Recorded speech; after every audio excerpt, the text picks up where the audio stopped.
And a member of the Natural Resources Committee and the Foreign Affairs Committee, Mr. Duncan. Well, I want to thank the chairman of the Natural Resources Committee for his leadership on this issue, as well as my friend Mr. Salmon from Arizona for his leadership in the Western Hemisphere on this issue, because he understands what's at stake. You know, one thing this bill will do, it will attract jobs. It will help the United States government create energy sector jobs. The second thing it'll do, it will help meet our energy needs and help lessen our dependence on foreign sources of energy by producing those energy resources here at home, and that's a national security issue. By being less dependent on foreign sources of oil, we're less dependent on what goes on in that part of the world.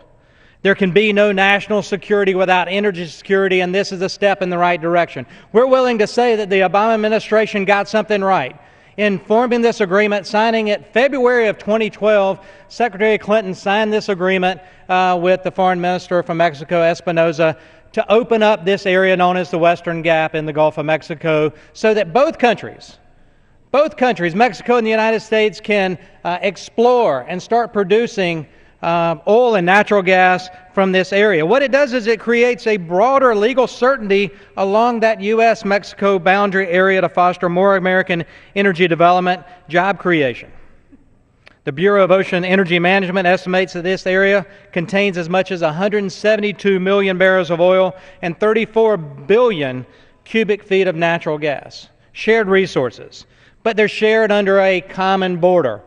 A border between the United States government and Mexico. But if you think of a border, think about it out in the middle of the Gulf of Mexico. It's a maritime boundary, and these resources lie underneath the Earth's outer continental shelf.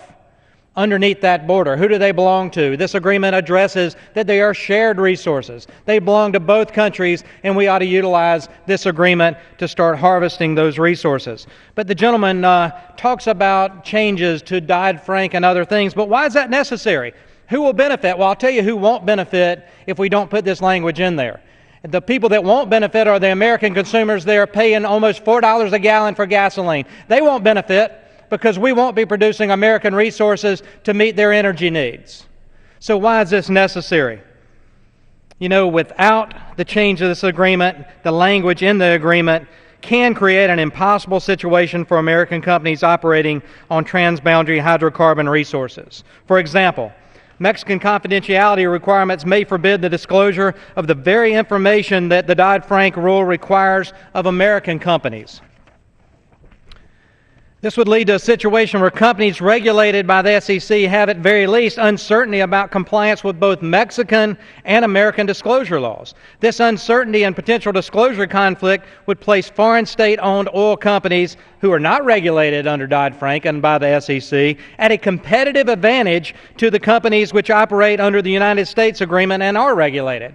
So the change in this language will open up competition and allow the American companies to actually go to work without the uncertainty on which laws they need to comply with and which they don't.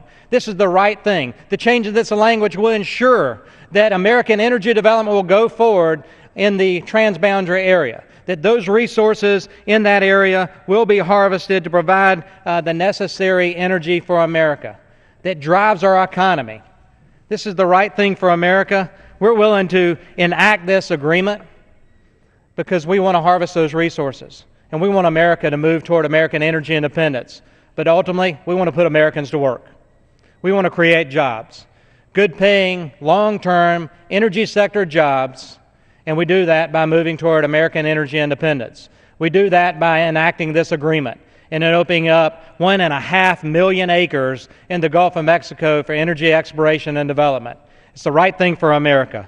It's a movement toward an all-American energy policy, utilizing American resources to meet American energy needs, putting Americans to work.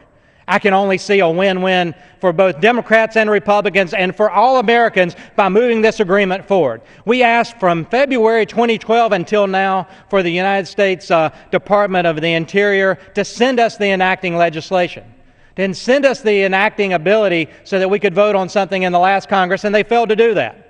So understanding that we need to do that, the Natural Resource Committee took the bull by the horns and said, we're going to do it. We're going to pass the implementing language to enact that agreement and put Americans to work and provide those resources that are so vital to moving this economy along.